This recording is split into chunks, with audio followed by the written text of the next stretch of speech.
नमस्कार दोस्तों, बहुत स्वागत है आप सभी दर्शकों का और आप इस वक्त देख रहे हैं केएनई न्यूज। दोस्तों 4 जून 2024 तो आपको याद ही होगा। जी हां दोस्तों, 4 जून 2024 में भारतीय जनता पार्टी 240 सीटों पर अटक गई, यानी बहुमत का आंकड़ा 272 था, उसे भारतीय जनता पार्टी नहीं छू सकी।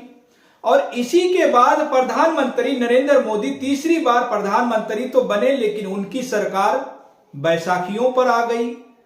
अब खास तौर पर दोस्तों इसमें दो बैसाखी हैं, एक बिहार से नीतीश कुमार और एक चंद्रबाबू नायडू। लेकिन सवाल दोस्तों यह है कि आखिर क्या प्रधानमंत्री नरेंद्र मोदी कब तक बैसाखियों के सहारे सरकार चलाएंगे। और इसलिए अब भारतीय जनता पार्टी में कोशिशें शुरू कर दी गई है कि 272 के नंबर को हासिल कर लिया जाए। अब वो कैसे हैं, वो कैसे मैं आपको बताता हूं कि उद्धव ठाकरे की पार्टी के 5 सांसद इस वक्त गायब हो गए, यानी लापता हो गए हैं। वो खबर भी शायद आपने सुना होगा। और 5 सांसद लापता होते हैं, 5 सांसद गायब होते हैं। उससे ठीक एक दिन पहले दोस्तों, यानी शुक्रवार को गृह मंत्री अमित शाह मुंबई में थे। उसकी तस्वीरें भी आप देख सकते हैं। एकनाथ शिंदे और अजीत पवार दोनों के साथ नजर आ रहे हैं। अब दोस्तों ऐसे में सवाल है कि क्या भारतीय जनता पार्टी ने यह तैयारियां शुरू कर दी हैं कि कैसे 272 के आंकड़े को छुआ जाए। और अब इसमें एक और जानकारी दोस्तों आपको देता हूं कि सितंबर 2024 से लेकर जनवरी 2025 के बीच अब तक 6 सांसदों ने इस्तीफा दे दिया है। इनमें से 5 सांसद या तो बीजेपी में चले गए हैं या तो टीडीपी में चले गए, यानी कि प्रधानमंत्री नरेंद्र कुमार की सहयोगी पार्टी टीडीपी में चले गए। और एक सांसद ने हाल ही में इस्तीफा दे दिया। तो क्या यह कोशिश 32 के आंकड़े को छूने की है या कोशिश 272 तक पहुंचने की है। और अब कहा यह जा रहा है दोस्तों कि नीतीश कुमार की पार्टी पर भी खतरा मंडराने लगा है, यानी नीतीश कुमार और उद्धव ठाकरे दोनों की पार्टियां टूट सकती हैं। सियासी जानकार तो यहां तक बता रहे हैं दोस्तों कि नीतीश कुमार को उद्धव ठाकरे बनाने की कोशिश में है। अब आप समझ सकते हैं कि वो उद्धव ठाकरे कैसे बनेंगे जब उनकी पार्टी में कोई एकनाथ शिंदे निकलेगा, यानी जब जेडीयू में टूट हो जाएगी। ललन सिंह और संजय झा का रुख क्या है वह आप देख ही रहे हैं।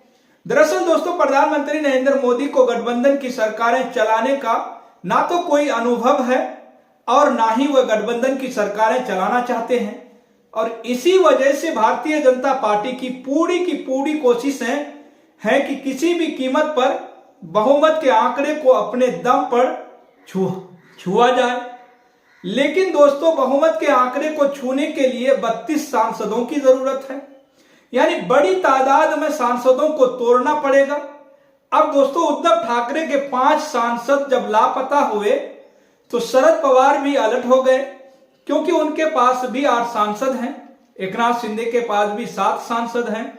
और अगर भारतीय जनता पार्टी कोई गुनागनीत करके सांसदों को तोड़ लेती है, इन पार्टियों में टूट करवा देती है, तो वह उन पार्टियों के लिए किसी खतरे से कम नहीं होगा, क्योंकि फिर इनके अस्तित्व पर भी सवाल खड़ा हो जाएगा।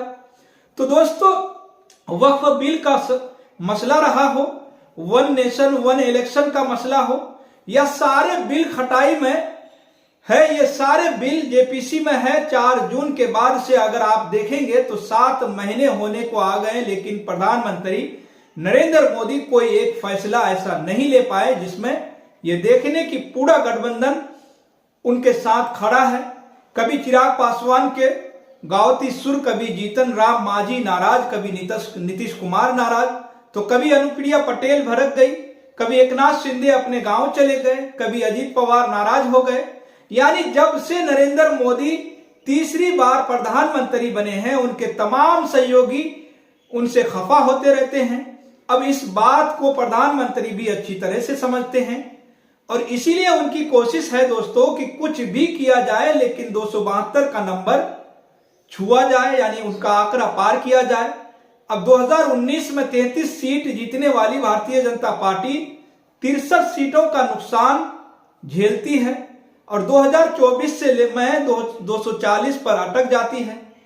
400 सीटों का दावा करने वाला था, 400 सीटों का नारा था, लेकिन दोस्तों भारतीय जनता पार्टी 240 पर ही अटक गई। लेकिन बीजेपी चाहती है कि बहुमत ज्यादा दिनों तक अब यह 240 का नंबर न रखा जाए, बल्कि इसको किसी भी तरह 272 के नजदीक पहुंचा दिया जाए। तो क्या उसको पहुंचाने के लिए दोस्तों, उसको पहुंचाने के लिए ही अब नीतीश कुमार और उद्धव ठाकरे इन दोनों की पार्टियों पर नजर है। तो भारतीय जनता पार्टी की इन दोनों की पार्टियां टूट सकती हैं, इन दोनों के सांसद साथ छोड़ सकते हैं। इस खबर पर दोस्तों आपकी जो भी राय हो, आप अपनी राय हमारे कमेंट बॉक्स में जरूर बताइएगा।